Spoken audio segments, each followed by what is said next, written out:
Fala galerinha, vamos finalizar com esse último vídeo nosso assunto sobre DNA, cromossomos e os aspectos iniciais necessários para a gente ter um bom entendimento da nossa disciplina de biologia molecular, ok?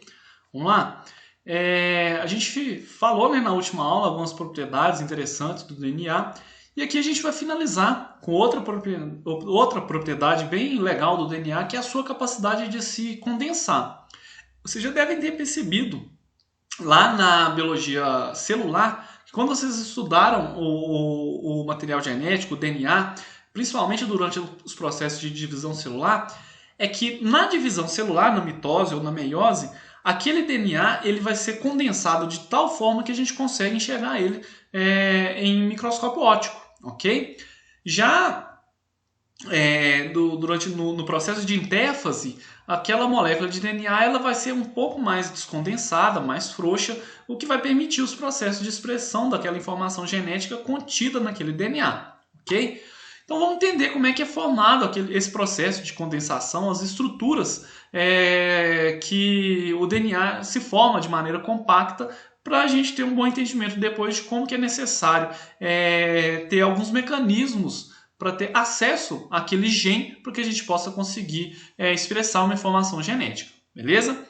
Então, pessoal, o DNA, as moléculas de DNA elas são extremamente condensadas nos cromossomos e aqui é uma informação importante que eu quero que vocês saibam, que elas são extremamente condensadas tanto na mitose quanto na meiose e também durante a intéfase, certo? No núcleo interfásico. Embora nesse último evento aí, na intéfase, a gente tem algo aí cerca de 20 vezes menos condensado do que no processo de divisão celular. Tá? Mas mesmo assim, durante a intéfase, o material genético ele também está condensado. A diferença é que durante o processo de divisão celular ele é muito mais condensado, cerca de 20 vezes mais. Ok? Então, os processos de condensação e descondensação, ele é um processo que ele é dinâmico, ele está diretamente envolvido no processo de divisão celular, e aquelas regiões que são necessárias ao acesso aos mecanismos de transcrição, né, de replicação e de expressão da informação genética no núcleo interfásico, é que permite que a gente consiga expressar aquela informação genética. Então é interessante a gente saber como é que acontece esse processo de condensação e descondensação, beleza?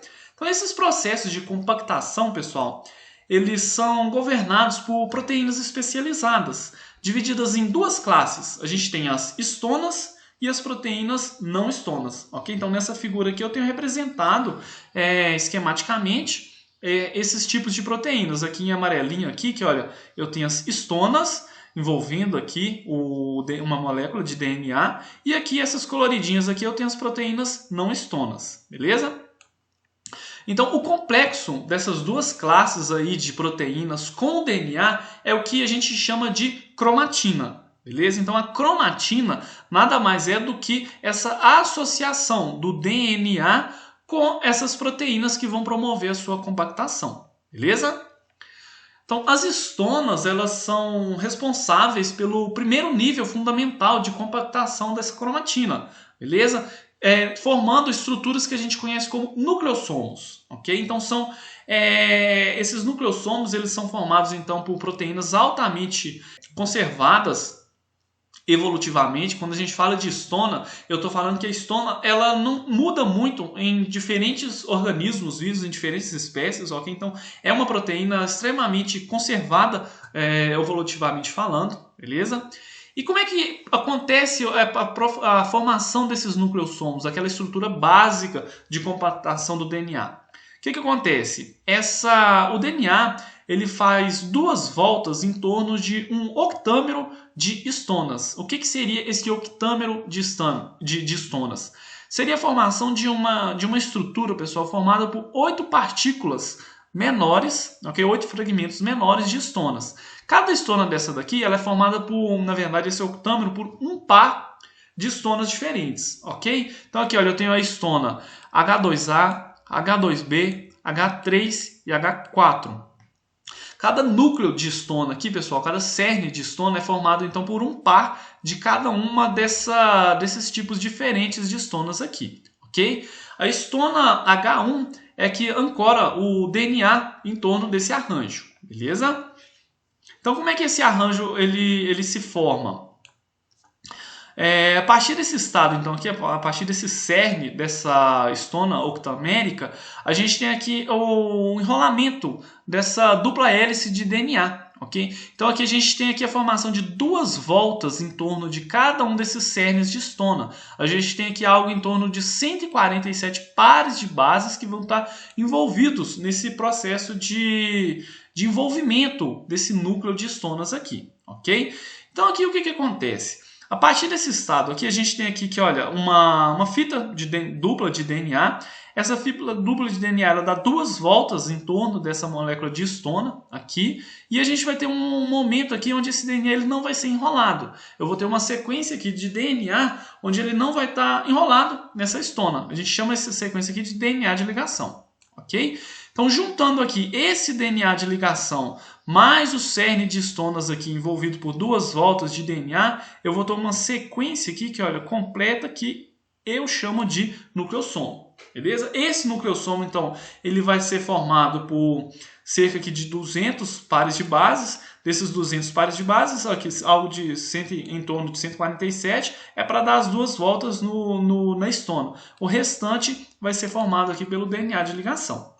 Beleza? Então, essa estrutura aqui é a estrutura básica de um nucleossomo que vai dar origem à compactação do DNA, ok? Aqui a gente pode perceber que uma molécula grande de DNA ela vai ter, então, aqui várias histonas formadas aqui, enrolando esse material genético, esse ácido nucleico, ok? Vai ficar parecendo aqui um colar de pérolas, ok? Um colar de contas, né? Cada conta aqui, cada bolinha dessa daqui seria uma pérola do colar, beleza? A gente poder fazer uma analogia dessa estrutura aqui com um desses tipos de colares, ok?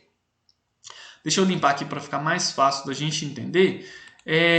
A partir desse estado que a gente acabou de ver, vão ocorrer então empacotamentos cada vez maiores, ok? Então a gente pode perceber aqui que, olha, que os nucleossomos eles vão se compactar ainda mais, eles vão formar aqui que, olha, segmentos menores aqui, eles vão chegar mais próximos um do outro, formando aqui o que a gente chama de fibra de cromatina. Tá? Essa fibra de cromatina ela vai também se compactar, a gente vai ter secções mais compactadas, cada vez maiores, certo? Até a gente chegar no estado final de um cromossomo, beleza? O estado mais compacto de um cromossomo seria aquele cromossomo durante o processo de divisão celular, cromossomo mitótico completo, beleza? Então esse estado de condensação é que ele é promovido inicialmente então, pela formação desses nucleossomos. Os nucleossomos eles vão se organizando cada vez mais até chegar no estado de condensação máxima. Beleza? Ficou claro isso daqui?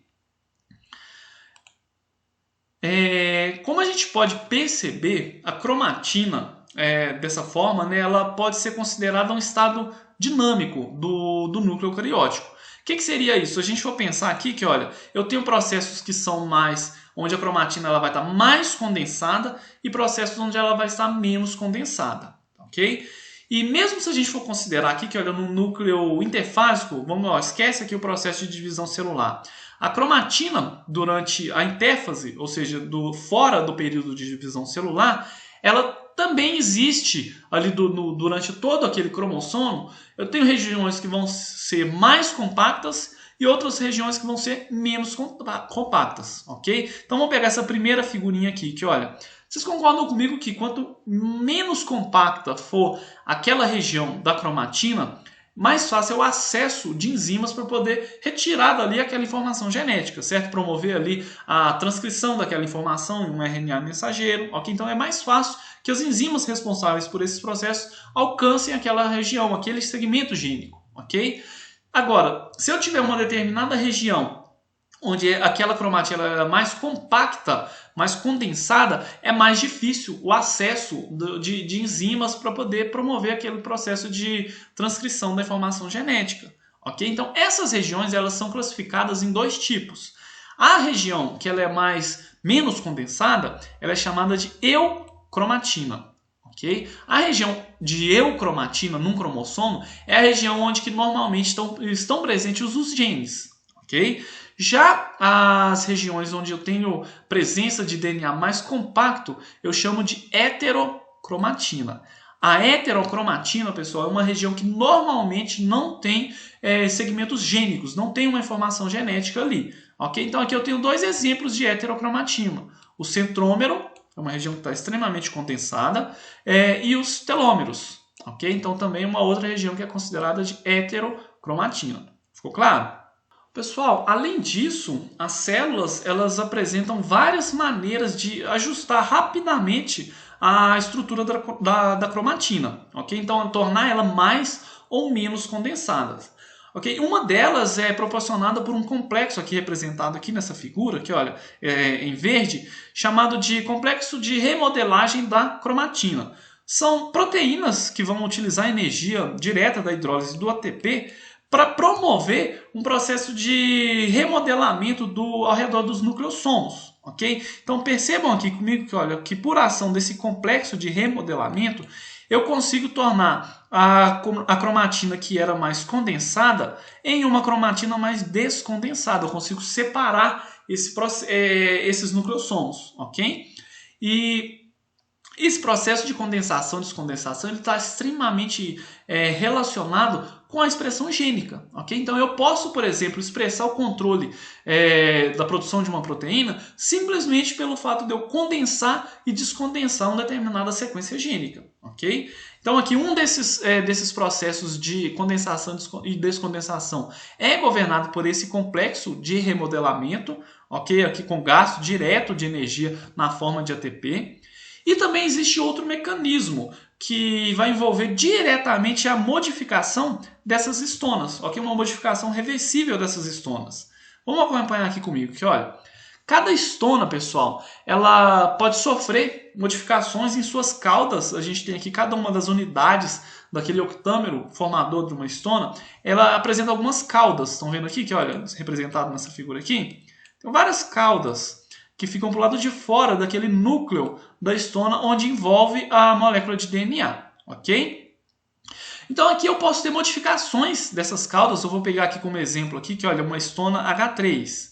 A histona H3 ela vai ter aqui que olha uma cauda extra compactada aqui no seu núcleo, né, para gerar aquela histona. E essa cauda aqui ela vai ter regiões onde ela pode sofrer modificações químicas reversíveis que vão permitir a modificação do nucleossomo. Beleza? Quais que seriam essas modificações? Olha aqui. Vamos pegar aqui comigo a partir de cada uma dessas dos aminoácidos que compõem essa cauda dessa histona H3.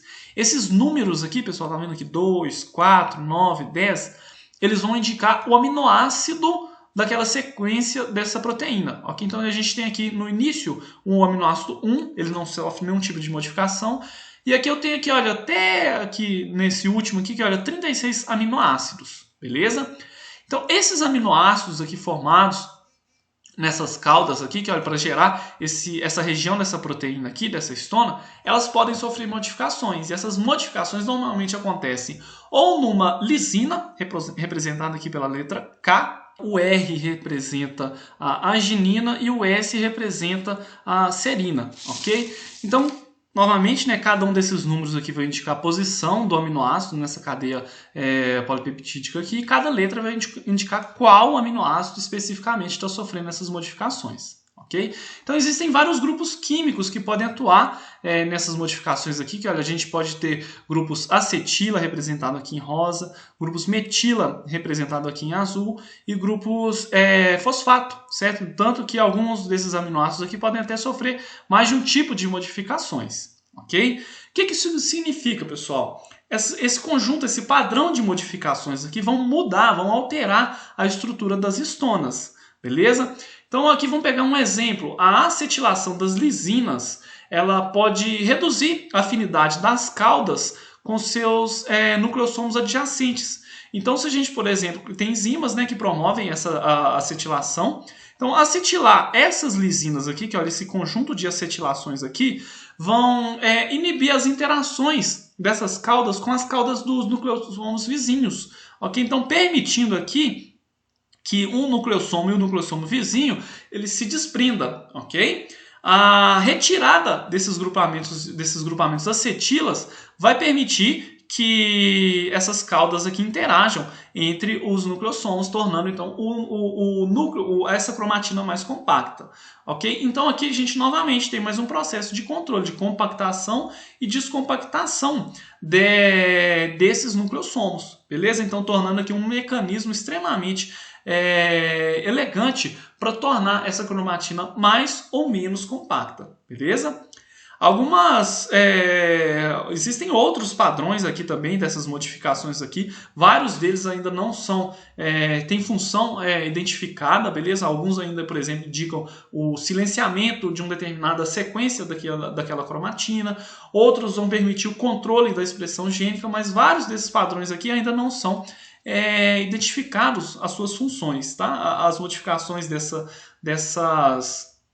estruturas, dessas caudas de estonas, ok? Aqui nessa figura B eu até mostro de maneira resumida aqui que, olha, algumas modificações, uma aqui que, olha, é responsável pela formação da cromatina.